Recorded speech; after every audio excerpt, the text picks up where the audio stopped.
Hi dear friends, welcome back to Kiran facts sports channel. Pro kabaddi season 11 action start అయిపోయింది. And స్టార్టింగ్లోనే Telugu Titans అయితే ఇద్దరు big ప్లేయర్స్ని కొనేసింది. అది చూసే ముందు వీడియోని లైక్ చేయండి ప్రో కబడ్డీ ఫ్యాన్స్ అంతా, అండ్ కామెంట్ చేయండి తెలుగు టైటన్స్ టీంలో ఇంకెవరు వస్తే బాగుంటుందో, అండ్ సబ్స్క్రైబ్ చేసుకోండి pro kabaddi detail video and update కోసం.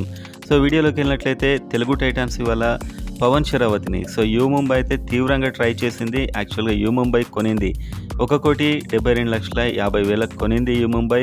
అండ్ అప్పుడు ఎఫ్బిఎం కార్డుని అయితే పవన్ షరావత్కు తెలుగు టైటన్స్ వాడేసింది.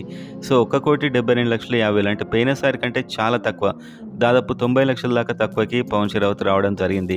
ఆ వెంటనే ఇంకొక మంచి డిఫెండర్ క్రిషన్ అనే డిఫెండర్ని 70 lakhsకి అయితే కొన్నారు. సో ఇది కూడా ఒక చాలా మంచి డిసిషన్ అని చెప్పొచ్చు. సో ఒక మంచి రైడర్ అండ్ ఒక మంచి డిఫెండర్ అయితే తెలుగు టైటన్స్లో ఉన్నాడు. అండ్ ఇంకా వీళ్ళ దగ్గర కూడా డబ్బు ఉంది, ఇంకొక 1,40,40 lakhs దాకా ఉంది.